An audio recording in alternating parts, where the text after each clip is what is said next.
Seguimos en esta jornada de domingo en la Feria del Libro en el auditorio de TICMAS. Vamos a hablar con Eugenia Milchestein, de una de las autoras, pero vamos a hablar sobre todo del entorno digital. Este encuentro se da en el marco del ciclo que organizan TICMAS y la Universidad de San Andrés. Nos han acompañado muchos profesores de la casa y ahora la tenemos aquí, Eugenia. Gracias por estar con nosotros. Gracias por invitarme, un placer.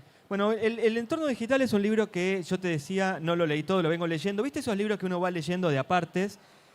Y tal vez por el formato que tiene, es ese libro que te permite empezarlo hoy, lo dejás mañana, volvés pasado. Está buenísimo el libro, está buenísimo. Es un libro para leer. Yo no creo que se pueda leer de un tirón, pero seguramente haya quien lo haya leído así. Pero es un libro para leer a lo largo del tiempo y además es un libro para confrontar con tus propias prácticas del uso de la digitalidad. Así que antes de empezar quiero felicitarte porque el libro es maravilloso. A vos y a Pablo, a quien no conozco, la verdad que hacen que nosotros pensemos un poco nuestra forma de relacionarnos con la tecnología. Ay, muchas gracias. La verdad que nosotros también en el proceso de escritura del libro pensamos un montón nuestras prácticas. Incluso hay una de los capítulos del libro es sobre trabajo y decimos, bueno, pensamos en cómo el entorno digital modifica, da forma a nuestra forma de trabajar y nosotros tipeamos esto en una computadora, nos lo mandamos por mail, lo corregimos en un drive, lo compartimos con la editora lo hace todo online. O sea, obviamente las pruebas de galera, para dar un ejemplo cercano a la Feria del Libro, antes te llegaban por correo. Claro. Y el autor las tenía que marcar y volver a enviar por correo con un cadete a la editorial. Ahora todo eso se hace completamente online. Podés revisar todo el proceso de edición de tu libro sin nunca encontrarte con nadie. Bueno, eso además se profundizó en pandemia, donde antes las pruebas de galera eran en papel y te las mandaban y ahora ni siquiera las pruebas de imprenta salen casi en foto, ¿viste? Sobre todo desde pandemia. Claro, bueno, y nosotros empezamos a escribir, el libro está basado en una serie de columnas que fuimos escribiendo para Infobae, sobre distintos temas. Veíamos que el tratamiento en los medios de los temas de tecnología era bastante distópico, como bueno, y esto es el fin, algo que se ve ahora también con ChatGPT, la inteligencia artificial, etcétera. Y pensamos, nosotros conocemos un montón de personas que estudian estos temas de manera seria, sostenida hace mucho, vamos a preguntarles a ellos y a ellas qué les parece. Y entonces empezamos... ¿Hablaron con unos 40 más o menos? Sí, no, como 50 personas de distintos países, de Medio Oriente hasta América Latina, Europa, Estados Unidos, mujeres, varones, ingenieros, sociólogos. Como entraron en todos los casilleros. En todos los casilleros. Y entonces empezamos a escribir las columnas mucho antes de la pandemia, creo que en el año 2018. Sobre trabajo, sobre cómo es tener citas, sobre la familia, sobre la crianza, sobre la educación, sobre la etnicidad, sobre el género. Y en un momento nos dimos cuenta que teníamos un libro. Pero esto fue antes de la pandemia. Y fuimos escribiendo el libro, muy loco que el libro pasó de castellano, que es el idioma en el que escribimos las columnas, al inglés, generalmente es al revés. Y estábamos en marzo pensando la intro, el capítulo final, lo que uno hace al final del libro, aunque esté al principio. Marzo del año pasado. Marzo de 2020. Y estaban hablando del virus, etcétera, y nuestra vida se transformó, pasó a estar todo online. Y entonces dijimos, claro, esto demuestra cómo el entorno digital es fundamental para nuestras vidas. Como muchas cosas no pudieron seguir online, muchos trabajos siguieron siendo presenciales, no sé, desde médicas a repositorios de supermercado, pero muchos de nosotros seguimos nuestro trabajo de nuestras casas, en el entorno digital. Una de las cosas que llama la atención es que de repente hay un montón de estadísticas en notas y cosas que ustedes abordan, pero 1 de cada 3 usuarios de Internet tiene menos de 18 años. Sí, y eso tiene que ver también con la distribución etaria de la población en general. Y también con la facilidad de acceder a los dispositivos, no necesariamente una computadora cuando son muy chicos, sino pensemos en un chico de 3 o 4 años al que los padres les dan un teléfono con YouTube o una tablet con YouTube para entretenerlo, es un usuario de Internet. Claro.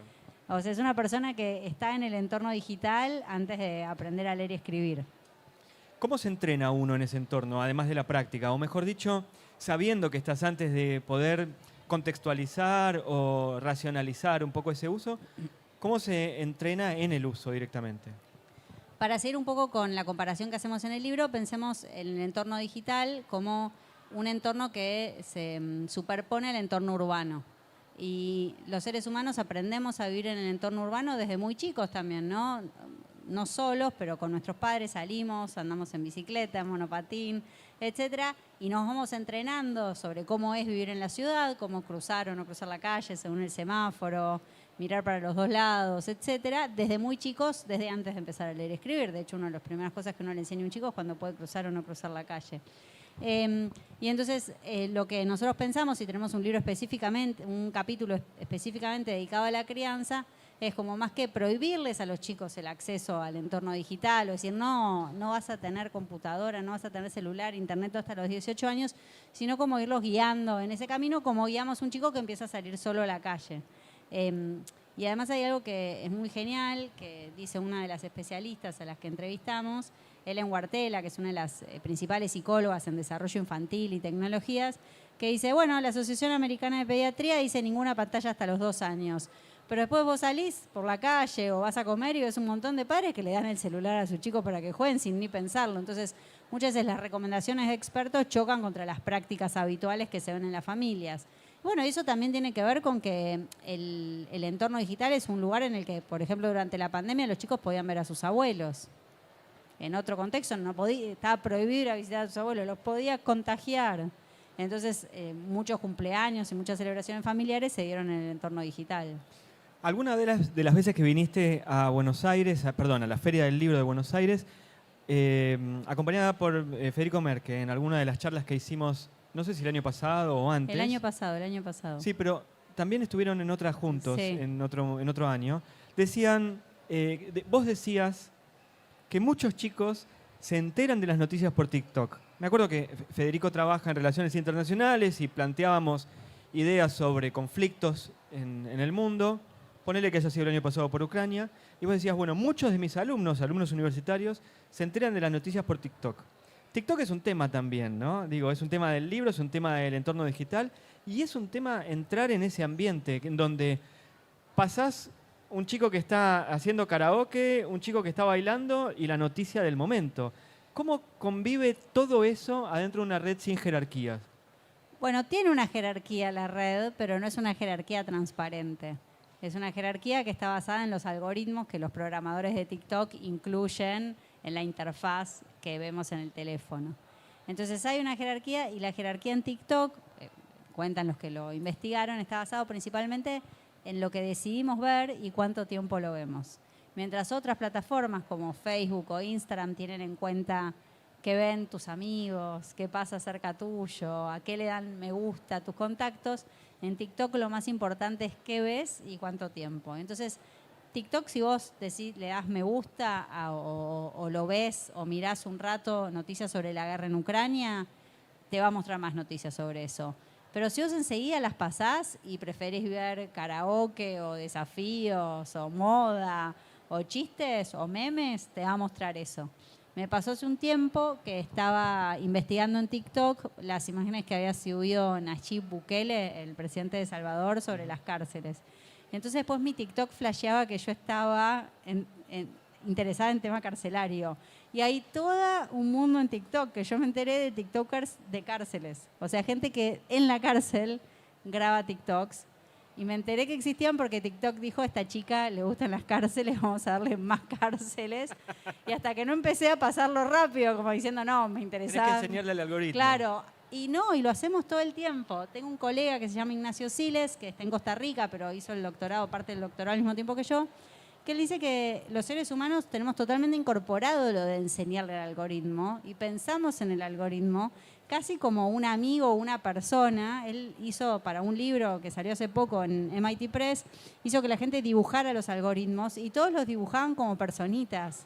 Como que tenemos esta idea del algoritmo como la tecnología con algo que interactuamos, como no es una persona la tecnología, no es un sujeto, pero sí lo pensamos como un agente, ¿no? Como algo que nosotros podemos entrenar y con quien nos podemos enojar, ¿no? A veces la gente se queja del algoritmo, como me está mostrando esto, qué sé yo. Y mi ejemplo favorito es, tengo un amigo que me dice, a mí TikTok me muestra chicas y armas. Y le digo, ¿y será lo que te gusta ver? Le digo, como, no te enojes con el algoritmo. Digo, a mí me muestra restaurantes y recetas.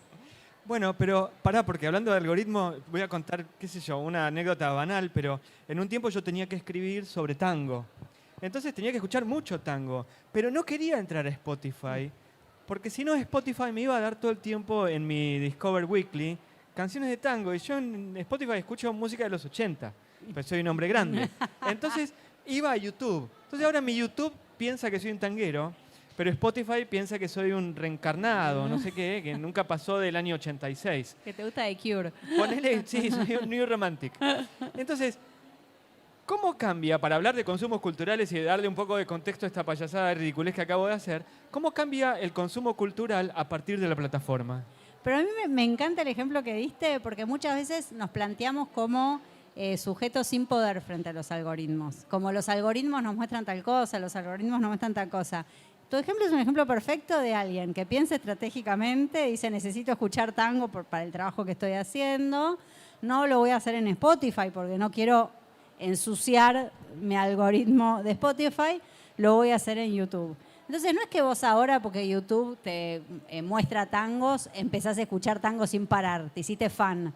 No, vos decís, esto lo hice para un trabajo puntual, muy lindo todo, no me interesa, mi consumo musical es en Spotify. Entonces me parece que más interesante que qué hacen los algoritmos con nosotros es qué hacemos nosotros con los algoritmos.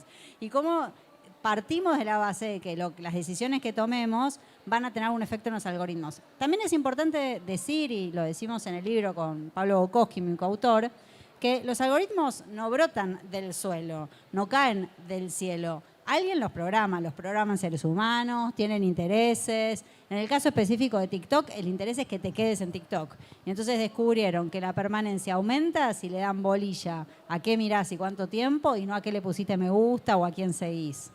Entonces, los intereses de las personas que programan los algoritmos son muy diversos. En el caso de las plataformas de streaming o de redes sociales, apuntan a maximizar tu tiempo de permanencia en la plataforma, ¿no? Obviamente pueden fallar. TikTok le saca el horario, ¿viste? Claro. Le saca la hora en el reloj. Claro, para que no veas cuánto tiempo estuviste.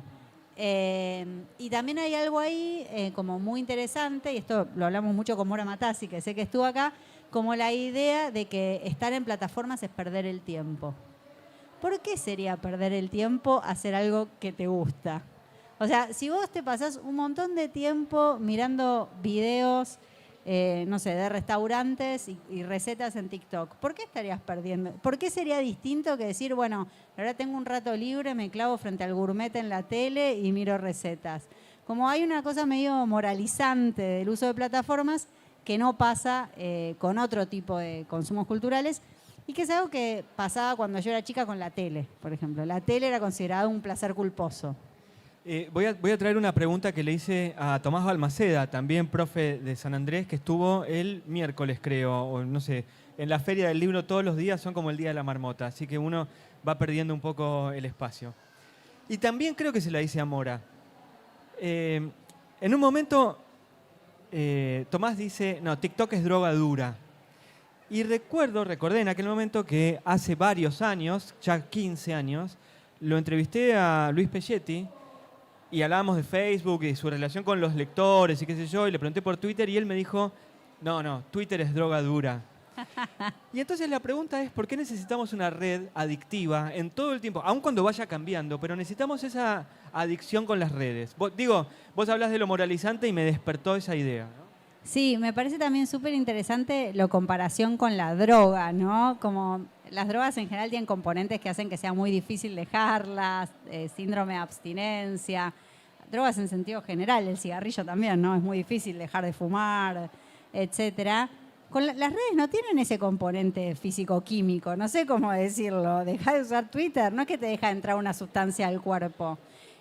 Pero me parece muy interesante porque la droga también tiene esta connotación de algo que disfrutás en el momento, pero después te hace mal.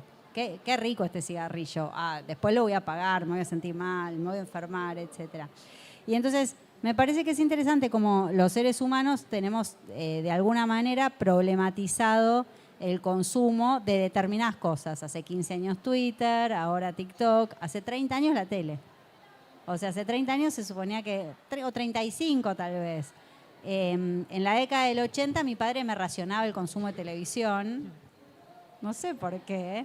Y ahora los padres le racionan el consumo de TikTok a los chicos, pero dicen, no, pero la tele está bien porque en la tele no se enfrasca, no se queda. Entonces me parece que es interesante cómo necesitamos recurrir a metáforas de la salud para hablar de consumos culturales. No somos los primeros. Mi ejemplo favorito, ya que estamos en la Feria del Libro, es el Quijote.